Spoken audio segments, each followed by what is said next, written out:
Welcome to Cheaper Than Therapy, a podcast that journeys into conversations that demystify, destigmatize, and desensitize what goes on both inside the therapy room and in daily life. I'm Vanessa Bennett. And I'm Dené Logan. And we are seekers, soul sisters, and holders of sacred space.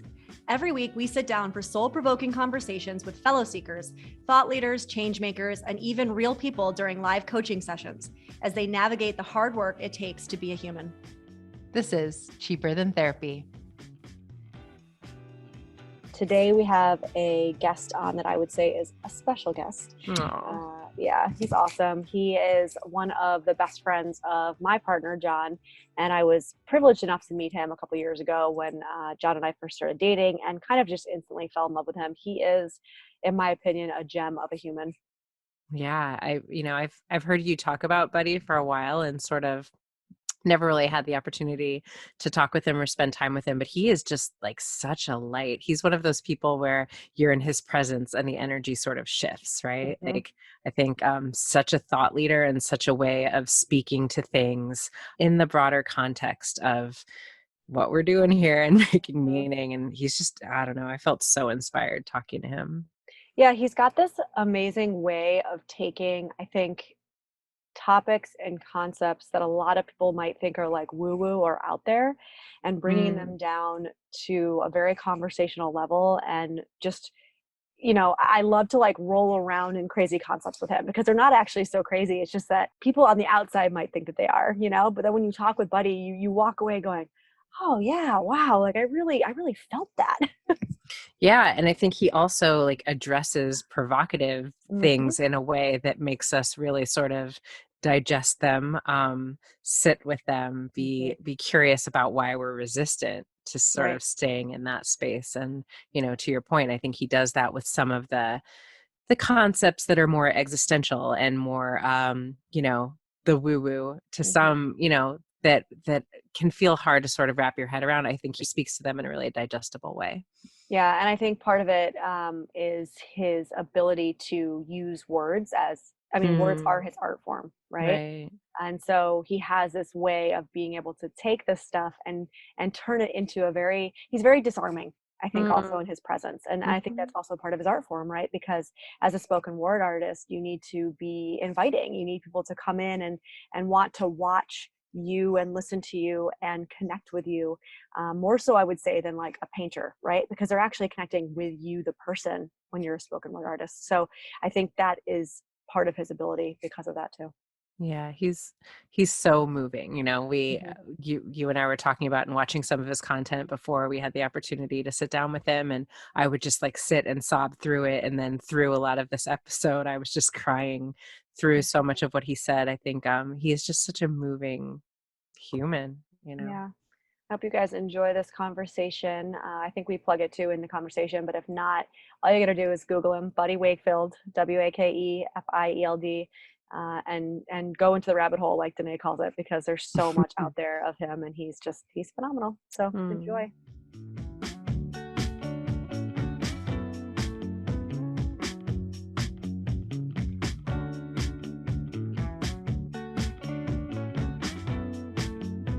We are so excited for our guest today. We have Buddy Wakefield with us, and Buddy is an American spoken word artist, a 3-time Poetry Slam world champion, and the most toured performance poet in history. His works have been featured on HBO's Def Poetry Jam, as well as his work being released by Strange Famous Records, Righteous Babe Records, and Bloody Publishing. And we're just so unbelievably thrilled to have this opportunity to talk to you, Buddy. So thanks for being here.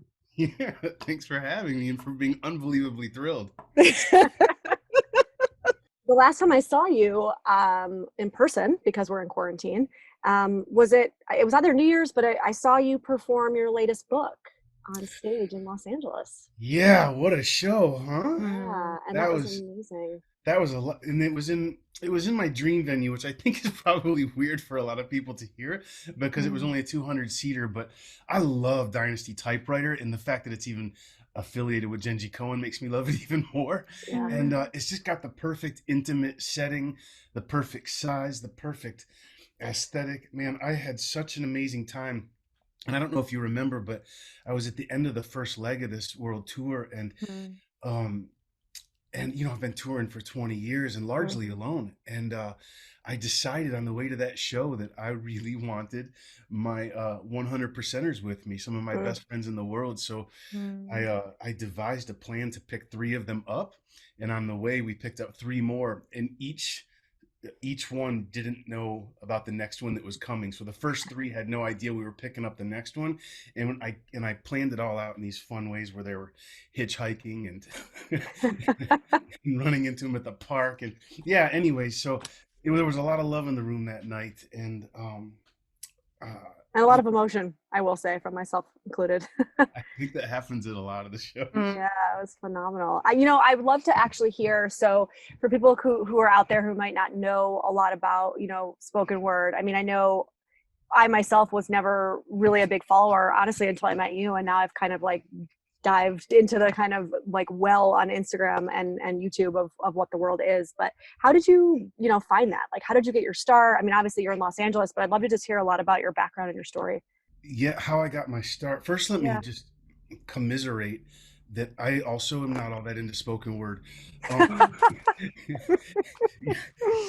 we're the easiest, the word poetry is just the most make funnable art form, and none of us that make a living at it are unaware of it. Mm. Because it's, I think most art forms are probably 90 to 95% really bad when you get right down to, when you Fair. put everybody in the mix. With poetry, I think that number jumps to about 98, 99%. I Hmm. think a lot more narcissism is involved. Yeah, but when it's good, it's really good. And Mhm. I am lucky enough to be surrounded not only by some of my best friends, but also the best in the world. And so I Mm. get to see it done right. And I think we up each other's game. How I got my start was finding out that there was something, when I was a kid, there was poetry slam, and I always had confidence in my lyrics, in my words. And when I found out there was something where I didn't have to torture people with my guitar playing and singing any longer, Mm. I was on it, where Yeah. I could just rock my words. And the first night I did it, there was a lot of serendipity that happened around Saul Williams, and I was in Seattle at the OK Hotel before the earthquake took it. I'm old No. enough to say some shit like that now. Back Womp before womp. the earthquake took it, and it was just a miracle night. The energy was spot on, and I was Mm. spot on, and the audience was spot on, and I never looked back. I say so much of these things with John because we're all the time talking about serendipity and what leads to it, and Mm. if the formula for this life, which I've said before and is something I heard before, is to live to your highest excitement with zero expectations of the outcome, which I believe Mhm. it is, and I mean zero expectations. Mm. That's how this career happened, because I was just so excited, like little boy excited Mhm. to to write, to get up on stage, and I had no idea. I had no idea I was going to end up here making a living doing Mm. poetry for 20 years. I really, I come from a family that's, we start at minimum wage and we work our way up. And I just Mhm. figured I would do poetry on the side, and that would be the exciting part. But Were you yeah, always like a lover of poetry? I mean, did you write ever since you were a kid? the second part, yes. Mhm. I wrote since I was a kid, never been a lover of poetry, Mhm. really, not a well read poet. I'm more inspired by movies and people and music and, well, just life experience. Mhm. I don't know that, yeah, poetry is not necessarily the instrument I play in terms Mhm. of uh, that I like to, in terms of reading and getting my information. Mm. It's so interesting to hear you, buddy, talk about serendipity and just like the energy around your work, because I gotta admit, geeking out, like really consuming your work all weekend. And we talk as therapists sometimes about this thing of like something being channeled through us. Mm. We don't even know where that advice or that point of view came from. It's just like something speaking through us to another person. And when I watch you on stage, I am so struck by there's something clearly moving through you. It's I don't even, I mean, and maybe you can speak to what you think that is or what your process is around that, but it's just breathtaking to I think watch. that's really kind. Thank you. I think everything you just implied about a channel is legit, on point. When I was younger, I didn't recognize that that's what was happening. It took a long time to dissolve my ego. I think I matured a lot slower than most of my peers, and still working on it. By the way, it wasn't until I guess around 2015 that the channel made itself clear, and it makes itself clear when we build our capacity to let the love of it stay and not just pass through on stage, and not just pass through when I'm writing, or but to stay. And that's where I think becoming a professional slips in. Just being aware of the channel, that none of this life that we're experiencing, none of the channel, the metaphysics of this life, none of it's a mystery. It's the secret to magic is investigating. There's no real magic trick. I don't find any of this to be an enigma. When I'm in a place where I don't understand something, the answer's available in the moment. I may not get it all at once, or know how to have the catalog of language to let it all pile out of my mouth at once, and we're not supposed to most of the time. Right. But I suspect most of us have heard dozens of artists refer to it, and like myself, at some point I probably thought it was just the right thing to say, or something hokey, and it turns out it's not. In that, when we allow the revelation of a truth and a cliche to get to live without the cliche around it any longer, that's how I get to be aware of the channel and be stoked on it, and not scoff at it, because I'm so busy flipping cliches in my writing that when I hear them in life, I often just don't give them the time of day. So, like, growing up hearing channel or namaste or to really reach out there. I'm having trouble with that one, but yeah, so that's what's up on channeling. It goes further with even more awareness. Again, in 2015, when I got serious about meditation, the more present I became, the naturally occurring result was serendipity. And from there, a bliss. And from there, an opportunity to recognize how to exist in sustainable joy. Now, all of that said, I'm nowhere near like where Eckhart Tolle is, where he's just really maintained a consistency that I have not. I still go through the loop. I feel, the older I get, I'm coming out of it. What I mean by go through the loop is because I'm going back to 2015 to now. I've been sober for almost a year, but not in between. The scientists who made drugs were really good at it. And the scientists who learned how to process awful foods deliciously are just doing it proper addictive style. And so I find myself in the greedy, wanting pleasant. Right, like the loop that you were Too much. saying. Yeah. And so I get caught in that, which can be its own tricky stitch, because I'm so aware of that which strengthens me. And I feel like I've been in a state of graduation where I've been through that ringer so many times, it's exhausting. I'm so happy to be aware of coming out of it. I love that. I actually was going to jump on what you said about meditation, because, as a pretty avid meditator myself, I think it's great what you say about how meditation, and I talk a lot about intuition, and I talk about it a lot with my clients, and kind of strengthening that inner voice, and really starting to pull in that voice from the external and learning to hear the internal, right? So many of us can't make our own decisions. So many of us need all these people to weigh in. We need everybody and their brother to tell us what to do, but we can't hear it in ourselves. And I think what you said is great. It's this idea that meditation, you get quiet enough, and all of a sudden, things like serendipity start to become more prevalent. It's not that they weren't there before, right? Because serendipity is happening all the time around all of us. It's just that we're not still enough, or quiet enough, or that voice is not, our eyes are not open enough to actually be able to see and experience and feel them. And so I think, to your point, meditation is one way that stuff starts to become so much more available to us. Yeah. And none of it's all in alignment, these learning experiences along the lines of what we're talking about. I remember there was a point when I had been just in a state of bliss, and it had, it's like a year in. I was in the bathtub reading The End of a New Earth by Eckhart Tolle. Toward the end of the book, which is my favorite book, by the way. Me too. It's a good one. It's Oprah's favorite book too. that that validates it completely. But I was at the end of it, and Eckhart says basically, and this isn't verbatim, but he basically says, so when you become established in presence, don't be surprised if the naturally occurring result is frequent, specific serendipity, coincidence, kismet, synchronicity. And that was such a reaffirming moment for all that I had been experiencing. And it started to build on other things like a channel, and not just the art that comes through the channel, but a series of new metaphysics revealed themselves to me. And I don't mean to sound like an enigma. I just don't know how far we're willing to go about other planes and go as far as you want, buddy.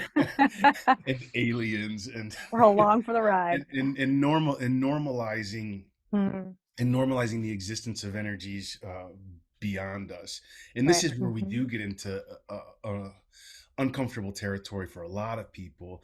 And I think part of my job, is to just sort of plant that seed, because I don't have a lot of loose clothing and a bun on my head and speak too softly, or overcompensate with I think you know what I'm getting at. I'm just pinpointing the stereotypical male yoga instructor who is really fucking pissed off inside and trying to pretend he's not. Yeah. I don't know your audience. Talk to me about cursing. Are we good? We're good. Absolutely. I feel like I wanted to back up for just a second about something that you just validated for me, and that I think is the experience of a lot of people. And that is, I'm a sober woman as well. And I think for me, a lot of what I was afraid of in sobriety was losing what I felt was a connection to magic, to some sort of like thing in the world that, like I tap into when I'm in this space. And if I am like fully in a conscious space, I won't have access to that anymore. And what I have found is something very similar to what you're speaking to, where I am in the clearer space, I am able to channel those things more clearly. I have access to those realms a little bit more easily. I don't know if like better than you did before. Absolutely. Like I didn't have access to it before. I thought I did. I thought I did, but it wasn't real. I don't know. It sounds like you moved through the suffering of sobriety and found that. And it is a lot more clear when we're on substance with intoxicants. There's a mute button that happens. Buddha warned of tranquil planes, tranquil states of existence, because they look like enlightenment. And that really resonated with me, having been on drugs for 31 years. And it sounds like you were with hallucinogens, which is how I started, but I'm kind of an all or nothing guy. So mine eventually ended up, I slammed meth for quite a while. Because boy, does that feel amazing, despite how disgusting it is. I don't know which scientist thought throwing a bunch of corrosives together and shooting them up your vein was going to work, but it did.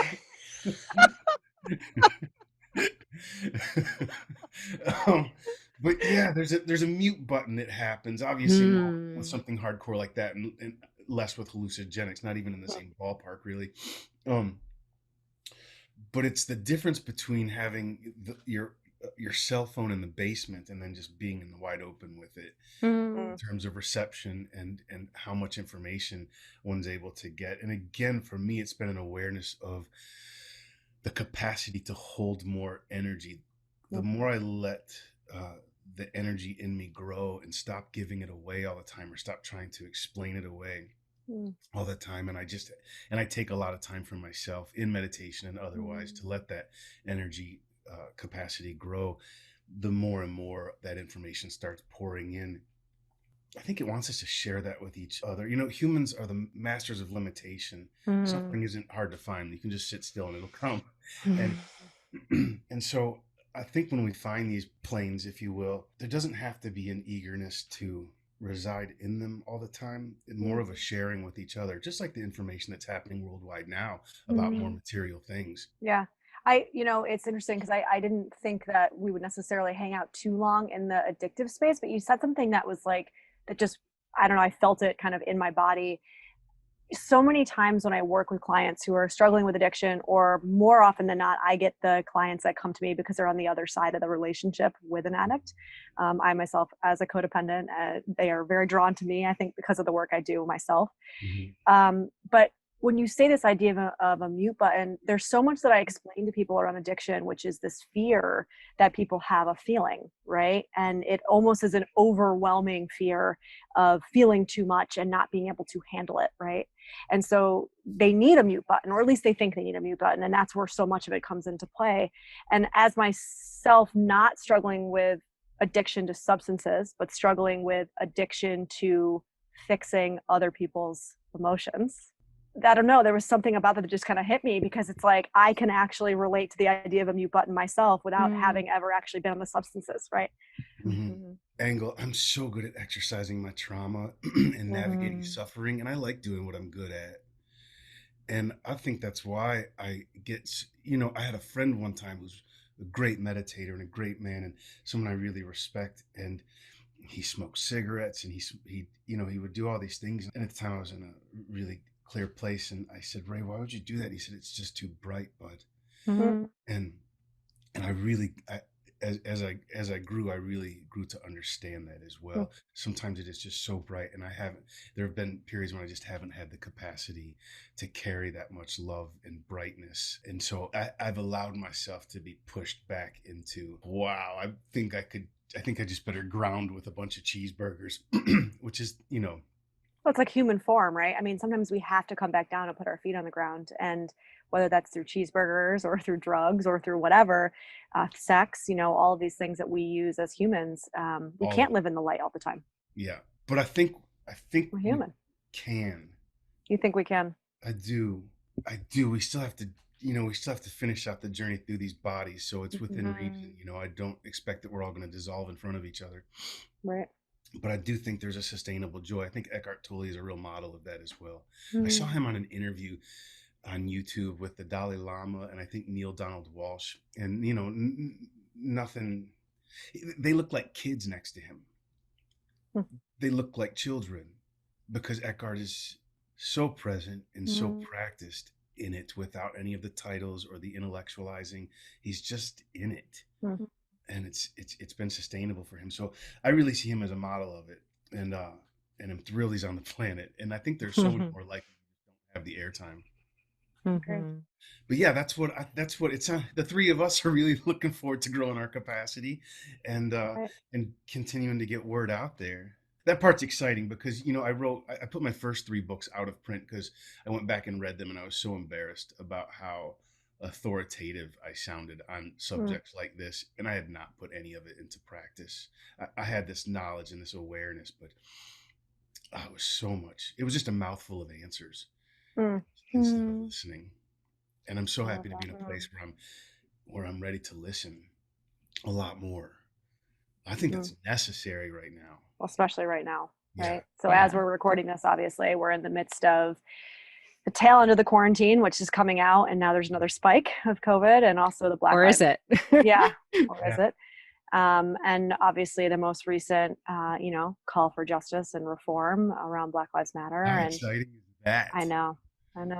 I was listening to your Farmley video. Oh, wow. That was intense. That poem this morning, and I was just sitting there sobbing. I feel like listening to that in this moment was just so powerful. And I'd love if you would speak to, what is coming up for you a little bit in this moment, given your background and where you grew up and how you understand some of the fears that are being activated and some of the traumas that we are collectively moving through in this moment. Yeah. Thank you for asking me. Because I don't feel like now is the best time for me to speak to everything. So it feels good to be able to process it out loud. Farmly is a short film I did. It's on YouTube, FARMLY, like family except Farmly. And everybody in it is a member of my family. There's nobody who's not my family in it. And it's a really intense piece about growing up in the South. My family was really generous and let me aggressively process myself in this piece. being implicated the entire way for our misinformation and lack of awareness and racism and homophobia and believing in the rumor of being poor. Mm. And so I just wrote this to somebody. I know that if I had been born straight, I would have been a douche. I would have I would have used all that information and that privilege, and I would have done, especially judging by the character in my family, I would have done everything I could have to protect my own position and safety. And so that's a disturbing awareness that I know to be true because I know myself, and I know safety didn't come easy. There was never a time I felt safe. And so any safety or privilege I did have, I would have wanted to protect. And so holding on to that and carrying that with me into greater and greater awarenesses, I had to be called out, and I had to be called out by relentless good people who were unafraid to do the needlework, to call me out and hold me to it. And for a long time, it took me a long time to drop my shield and my defenses. And the word privilege was so uncomfortable. I think the word privilege is the most hard to get through an understanding for poor white people. They hear the word privilege and are like, wait, oh, where? Right. Not understanding how that word's the systemic nuances of that word. Mm-hmm. And so that takes a long time, and I'm really glad to be doing the work. I know my family looks at my Facebook page and my social media, and so the things that I'm posting now aren't new to a lot of folks, or seem like basic awarenesses in this journey that's happening right now. But from my family, largely, not all, there are baby steps that have to happen on a gradient so that they can have the capacity to receive this new energy. Otherwise, they're just going to run the other direction and keep, flying Confederate flags. Right. So now is the time, because this momentum's not going to stop. I can feel it in my bones, and I'll do everything I can to help keep it going. But now is the time for me to take my foot off the pedal a little, again, listen a lot, and intentionally plant seeds for those around me. I continually try to avoid even saying for the white people around me, because I think the white people who are defensive are hearing that a lot from white people, like dear white people, and then speaking from their pulpit. And I'm trying to take all of that into account, like I do with my writing, pull out the cliches, give it crisp language, inviting language, and impactful language that also reveals something in a way that they don't feel defensive or attacked. And that's hard to do. Really hard to do. Yeah, it's interesting to hear you speak about the listening, right? Because I feel like right now is a moment where I have felt aware of privilege maybe that I have in a different way for the first time, whereas I feel like I've been able to be a voice that says, I think it's not helpful right now for us to be in that sort of self-righteous, this is what you need to do space. That is where we shut down and there isn't any progress made. But if we can all sort of listen a little bit and speak to one another about, like, all of us speak to one another about what this feels like for me. And that's across the board, because I have heard a lot of like, white people sit down and listen, white people do your research, which I felt like, I don't actually know that that's that helpful. Right. Like, I don't know that that's that helpful for any of us to be speaking There's so much content that has been edited and curated over the years down to a fine point. The documentary 13th. Like, let's all start there. Let's just all start there. Mandatory watching. And then let's not talk about it just yet and move on to Just Mercy and When They See Us. And all these things are free right now on Netflix and Prime, I think. But I want to say, I feel like telling everybody, I don't, because I don't know how it's going to land, but I feel like telling everybody, just watch one of these documentaries or movies. Take that feeling, that nauseous, perpetually in motion, misinformed degradation that you feel after that hour and a half, and multiply it by history.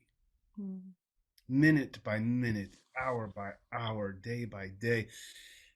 Because white people get to walk away from it when there is so much already established, so much established and inspiring information. Now's the time to watch it and listen to it and read it and understand it. That's where I've been at and what I've been doing almost nightly since all this momentum is built back up. Well, and I wonder too, how much of it is, I saw a few people talking about yoga, right? And so Dené and I are both, big yogis. And I saw people saying, what did you think yoga was about, right? Like yoga is about sitting in discomfort. Yoga is about quieting yourself so that you can hear the inner working, all these things that we know yoga to be about. But, and what's interesting is that as you're talking about this idea of sitting and listening, I'm thinking about your meditation practice and my own. And I'm thinking about how people like us, I don't know if that's the right kind of term, but people like us who do have this practice of shutting up and sitting down and going inward and being quiet, right? How much of our ability to listen or our ability to hear and sit in this really uncomfortable, gross feeling that is coming up for many white people right now, can I credit to that, right? And I try to then, to your point, take this information and give it in bite-sized pieces that don't feel shaming, I guess, to those that I know don't have that maybe capacity yet to sit and be quiet and listen. But that I feel like is the hardest part for me as a white woman, right? Is to be able to translate it, because similar to you, and I'm not from the South, but I do come from a very red area. I come from a military family. They have very strong opinions. And the word privilege is the first thing that makes them bristle and shut down. And so I am struggling with, what does that sound like? How can you give somebody information that they will hear in a way that doesn't immediately make those defenses come up? I don't know. I've been coming at it from an angle because there's a point of connection in everything and there's a domino effect. And so I've been trying to spread new awarenesses outside that word and awarenesses that deeply affect folks who generally are corralled inside that way of thinking that we're talking about in red areas. I'm in love with the idea of defunding the police and knowing what that and learning more about what that means. I'll say first, it is suspect and dangerous to call all of these people heroes by default, everywhere, all the time. It's not true. Yeah. They are not all heroes. The majority are not heroes. And it takes a special kind of person to want to be a police officer or to go into law enforcement. And I know that there's special situations, largely, and I haven't done all the research on this, but I feel like, a lot of these folks do come from lower middle class backgrounds or just failed football players, frankly. And then there's a lot of people who just didn't fucking know what they wanted to do with their lives. And well, the same as the military, right? In a lot of ways. Yeah, we have to question hero. And the reason I'm bringing this up is because going back is to reverse some of this thinking so that it starts to apply to everything they're seeing. If I can just plant those seeds from the entire perimeter, that's what's feeling like the smart move for me right now. I do want to back up and back out of something I said earlier that I don't think I believe in. When I said to watch 13th and don't even talk about it and move on to Just Mercy, actually watch 13th and then let's talk about it. And then move on to Just Mercy and let's talk about that. And then When They See Us has been the most gut punch. When They See Us. God, that's hard to watch. Yeah. It's on my list. It's number one priority on the list. And that boy, Dené, what is that boy's name who plays? Oh my God, I can't think of his name, but that actor, oh my God, he's so brilliant. Oh my God, I'll cry right now just thinking about him. He's on the stand. When he's on the stand as a child, oh my God. That was the same actor that played both the young boy and the man. Yeah. Unbelievable. Yeah, that's I think that watching that, I'm a mother of a 3-year-old boy, right? So I think that all of this around this conversation shifted so much for me in having a son, right? Like I had the felt experience of my brother being pulled over every week by the police because he drove a nice car in a white neighborhood, right? So I had an awareness, but there's something that just feels so different about there is going to be a point in a couple years from now where my son is going to go from being cute to being threatening. Mhm. And I'm holding my breath until that day comes, Yes. right? Yeah. And that film, I think I just like sobbed through all of it because they were boys. They were little boys. And how many more movies and exposés do we need about how fucked up the justice system is Yes. before we start allowing a little intuition in the room instead of just these Right. blunt laws that are so fucked But up? buddy, I think you actually touched on something when you talked about the idea of hero, right? I mean, there is an archetypal need that we have, Hero, victim, villain. right, to fulfill, or to fill rather, the play Mhm. of hero. And we as humans genuinely want someone that's outside of ourselves to Mm. tell us what to do, to tell us right and wrong, to lead us, to inspire us, right? We have such a hard time finding that within ourselves that we will grab onto anyone that we can put into that archetype, right? And unfortunately, for in a lot of ways in this country, it has been police officers. And look, I am the daughter of a police officer. My stepfather was a police officer, right? Okay, you're raising your hand for those who can't see you. Yeah, and so for me, I think when I say let's talk about defund the police, I mean, I am sure that I'm getting a lot of bristles from my family at home, whether they tell me or not, right? And it's like, no, I'm not personalizing. I'm saying let's look at the system, guys. We've got to look at the system here. This isn't about individual police officers. We're Mhm. talking about, that's why it's called systemic, right? And are there individual police officers that are, that are jerks? Of course, but I'm not singling out anyone in particular when I talk about it. I'm saying we need to kind of break it down to the bare bones and then rebuild it from the bottom up, right? And this idea of hero and the archetype around that, yeah, I mean, I think it's unfortunate. And look, I, not to get too political, but I think that's the same thing with what's going on with our president right now, right? I mean, we've talked about this, Dené and I, in school. We talked about the idea again of needing this figure, and desiring to be rescued. Uh, Mm. and there's so much suffering in this country. I mean, what you were saying too about the white poor population, right? There is so much suffering in this country, and no one is minimizing that population suffering by saying, and there's also this other suffering. Yeah. This comparative suffering thing we've got going on Like is, Danae, I think it's I know it was for me, so I'm sure. I mean, if it was for me, then I know it is for other people.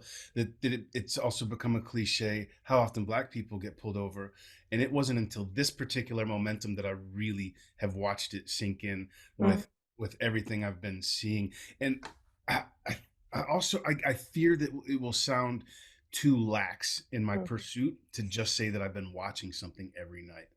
Um, but I have, and it is impacting.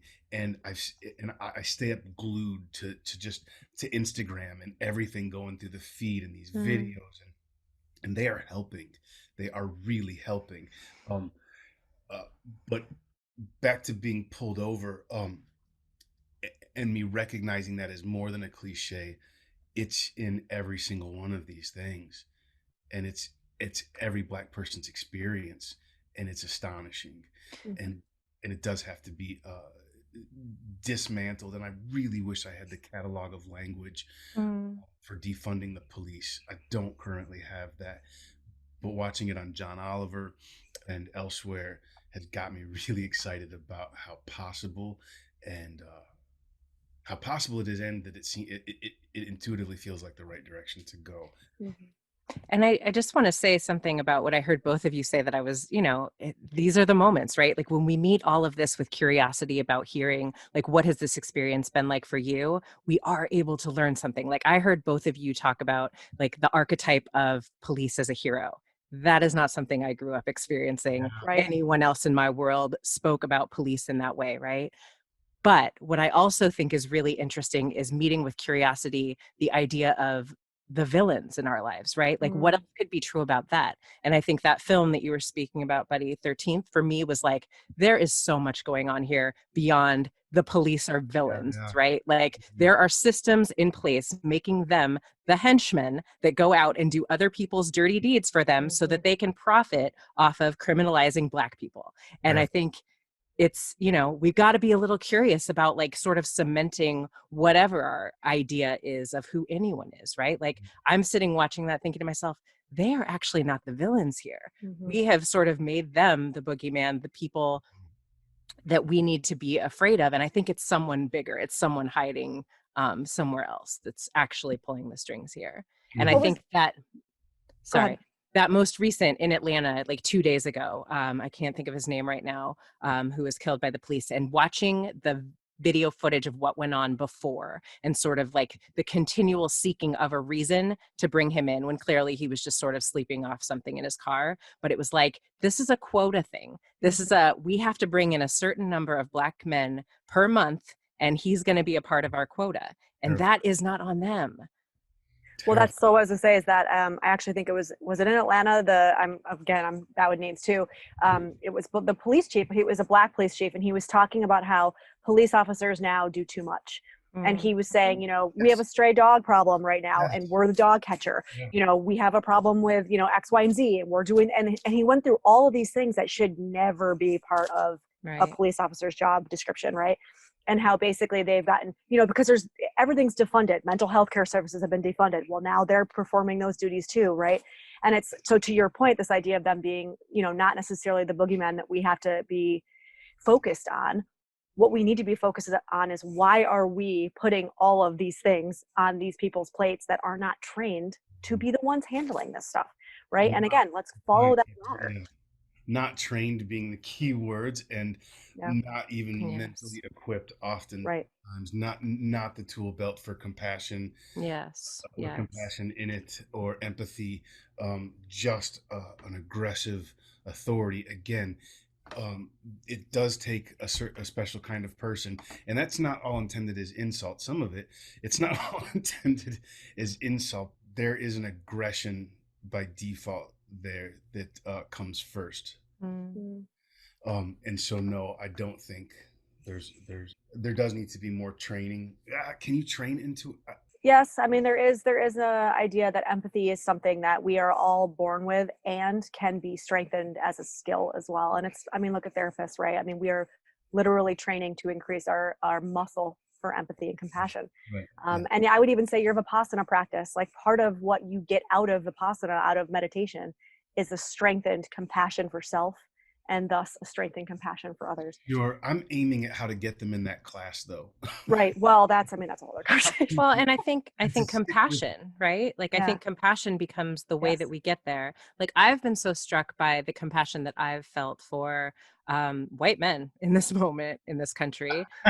Speaking of like, and that's not necessarily the most popular point of view. I was watching that policeman who did that god awful thing to George Floyd, and so struck with, oh my God, what happened to you?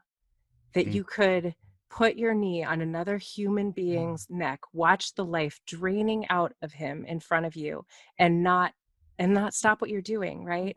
And so I got to sort of say, how can I meet this person with compassion and attempt to understand how we got here? And I think when we meet people with compassion, similar to what you were saying, Buddy, before about the resistance that comes with speaking to our privilege, I can speak to my privilege, the ways that I have sort of over these last couple of weeks been doing inventory of where have I had blind spots about where I've been privileged, maybe not by the color of my skin, but maybe socioeconomically I've been privileged and I've been blind to that.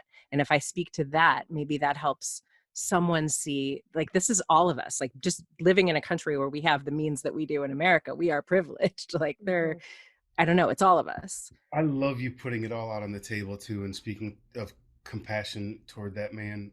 Those are the daring kinds of thoughts that we all get to have, that aren't right or wrong. They're just awarenesses. 5 weeks after 9/11, there was a concert in Central Park, I believe, and Richard Gere came out on stage. And said, we can turn this violence and negativity into love, into compassion, into understanding. And the crowd, they booed him off the stage. Booed him. And all I could think was, all it came across as is a nation of Christians going, we will not be caught dead acting like Jesus Christ. Yes, that brings tears to my eyes. Yeah. We will not be caught dead acting like Jesus Christ. We are just gonna fuck shit up. We're just gonna boo the idea of compassion toward this policeman. And by the way, I'm not championing that policeman. Yeah. But it's important. I am championing having these conversations and saying the scary thoughts like you just did. Mm-hmm. I'm also like one of my scary thoughts right now, because I don't know. I'm so much, period. Um, one of my scary thoughts is that of all the things I've watched over these last weeks, uh, of the, I don't know, 24 movies and the 200 plus hours of Instagram and the articles and the interviews, are um, the one person who has resonated with me the most is Louis Farrakhan. Mm. And that's terrifying to see. And specifically, YouTube Louis Farrakhan on the Donahue Show and watch that man patiently, gently school that entire audience. And and then I Wikipedia'd him because I remember everybody hated him when I was a kid, and I could have cared less because I was just being a kid and didn't even give it any mind. I just remember the negative vibe around that dude. So I Wikipedia'd him, and he's polarizing in the Black community too. He's just polarizing all around, and I haven't found a video yet where I don't love him. Wow. And I saw him do a round table in an auditorium, and there were, I don't know, there were 7 prominent Black figures at it. I know Cornel West was at the table, and they were all jamming with each other. I mean, loving on information with each other, and he was right there in the center of it. Felt like he was leading it, frankly. So yeah, that's one of my scary thoughts right now, is how much I love Louis Farrakhan. I love this idea of of the scary thought. I love the idea of what can we ask ourselves that question and answer it honestly, not just to ourselves, but maybe to people around us, right? To actually admit what the scary thoughts are out loud, because we all have them, and we're all allowed to have them. And the fact that I would actually say one of the biggest issues is that we don't feel like we're allowed to share them. And so when we stuff them down, that's when the shame grows and it starts to rot. And if we bring up those scary thoughts and actually discuss them with each other and do it with curiosity. I mean, yours is funny. I'm just having this vision of a white boy at a party and everybody sharing their scary thought. And you saying yours? And everyone going, "Oop, too scary." But it's, I think from a depth psychology perspective, we would call that our shadow, right? And so I think what we are in the midst of is our collective shadow being presented to us in a way that we are no longer able to look away from it. And as we are confronted with our shadow, how do we meet it, right? Like, do we want to continue to meet it with resistance, or can we meet it with a little bit of openness to sit down here, shadow, sit down here, scary thought, like, let us make friends and let me be curious about what there is for you to teach me right now, what I can learn from you. You know what I'm so in love with right now is also continuing constantly to pull it all out of hero, victim, villain, because we are that. We are. Yes. The world is in that holding pattern, and the more we come out of it, the more we get to talk about elevating, really elevating, really. And the goal here is enlightenment. That's one of the terrifying thoughts for me to say. The goal here is enlightenment, which Buddha says you can't make a goal, but you guys know what I'm talking about. And it's continually important for me to stay consistent and to continue to get the information and not sacrifice the metaphysical awarenesses and the well-being, because I am so all or nothing. As I've been reading and watching, I'm just like, oh fuck, I gotta be in people's faces at all times with this. And I found out in the first week and a half it was so fucking exhausting. I had to find a balance, or I was going to be completely ineffective. My ripple effect was going to be shit, and that's an important thing to maintain, is a healthy ripple effect. Well, and I think also this idea of the victim and the hero, and what comes up for me a lot with clients is that when you step out of victimhood, all of a sudden you have to look at what your part in the situation was. and you have to take ownership and responsibility, right? Mhm. And that is really scary for people, because then they have to look at themselves in a way they've never looked at themselves before. And then all of a sudden now, the ability to grow or the ability to evolve or get past something is in their hands and no one else's. Another scary thought, right? Because now you can't blame anybody else for staying stuck. You can't blame anybody else for staying angry, for staying small, for staying unevolved. All of these things that people, I would say, seek out, whether it's like Dené and I with therapy, seek this stuff out because they want to do these things. They don't know how. That's one of the steps. You have to step out of victimhood. Mm. I'm so thankful for y'all's jobs and the patience required in it. It's so many angles to consider, but ideally they all play into each other. Hopefully, like they learn, like I was saying earlier, learn one thing, and then it dominoes into Right. eye opening for everything else. I did it. I'm doing it, so Right. that's really hopeful. Yeah, and it feels like all of these, the victim villain, that they are constructs, right? Like bringing it back to your film Farmly. I was so struck. You sort of talk about like being poor as a rumor, like I loved that idea of like so many of the things that we sort of believe are real and true are not necessarily that, right? Like I remember being so struck, just when I was in my training, going into a socioeconomic situation that was very different from how I grew up. We were sort of doing work with the teenagers there. And, these kids grew up in a very different socioeconomic status than I did, right? And I was so struck by how much I was wrong about their lives and what I didn't understand about being, quote, poor in America, right? Like I thought you are like constant suffering, you hate your life. It's what I thought it was like, right? These kids were the top of their class, had all gotten scholarships to go to college, and they were terrified. And they were terrified because they loved the community of living in the trailer park, and they didn't know what life was going to be like without that. And they loved their lives, and their lives were rich. And so like just hearing them talk about community in a way that I hadn't experienced, it was so different than what I'd experienced. And I was like, this is a construct, like someone is poor, and so who says who is rich and who is poor? And I feel like I've heard and felt you speaking to that in that film so beautifully. There's a terror around etiquette. I don't know why that's coming up for me.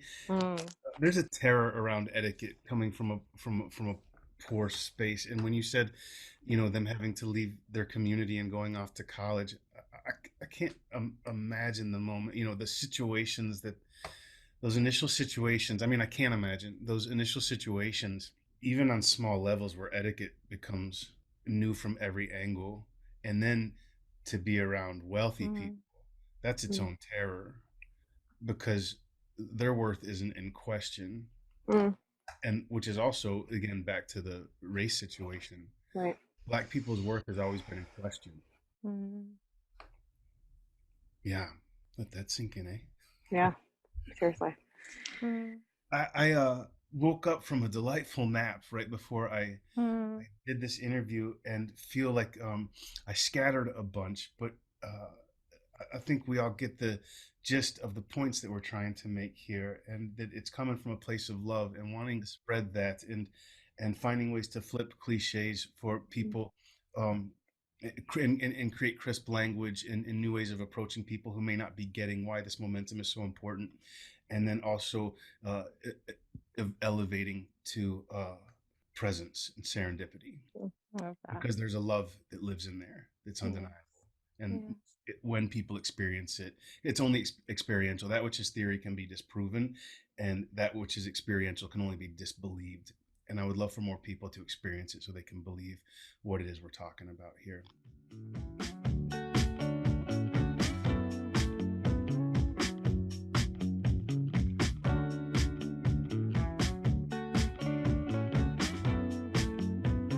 We have a couple finishing up questions that we asked all our guests, if we could ask you before we go. The first question is, what breaks your heart?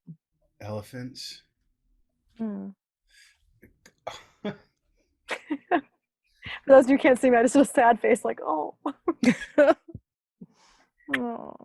Compassion is is half sadness and half joy. That's all. What's the Yeah. question? Yeah. Elephants break my heart. Our next question is, what do you find yourself doing that keeps you in a flow state? So where do you find flow? Meditation. So it's Mm. Dhamma.org, if I may. DHAMMA.org is where I found it for myself. It's free. If anybody tries to charge you money, you're in the wrong place. It's like the boot camp of meditation. It's 10 days, free room and board to get grounded and to get established in a technique. Mm. In my 46 years of seeking, it's the only thing that I have experienced to eradicate suffering on the root level. There's so many surface soothing things we can do, from exercise to creating art, but this technique really eradicates suffering on the root level, and there's no idol worship or rites or rituals. Nobody's going to jam crystals up their butt and burn a certain number of incense sticks and spin a wheel a certain number of times. It's just science. If you hate air, you're not going to like this. Otherwise you should be good. That's what's up. And the last one's a light one. What's your favorite food, buddy? Double cheeseburgers. Aw. Big, juicy, squishy double cheeseburgers. Fair. I mean, I hear it. We've heard all the spectrums. It's great. I love this question. With all of the condiments and extra cheese and juicy and soft buns. I have a friend who doesn't like condiments. And I feel sorry for people. Just one big sloppy double cheeseburger. Thank you for asking. That's beautiful. Well, buddy, I've heard Vanessa speak so highly of you for so long, and it is just such a joy to get to meet you and experience you for myself. You are such a light in the world. So thank you for all that you are. Thank you. Oh. Thank you for agreeing to come on with us, buddy. I really enjoyed this conversation, and I miss you, and I hope to see you in the flesh soon, and for you to meet the little one and us to get to hang. Can't wait to meet the little one. Thank you so much for having me. Thanks again, buddy. Thanks for joining us for this episode of Cheaper Than Therapy. If you enjoyed today's episode, be sure to share it with a friend, subscribe, and give us a 5-star review on Apple, Spotify, or wherever you listen to your podcasts. And if you want to connect with us more, find us on Instagram at Cheaper Than Therapy, the podcast.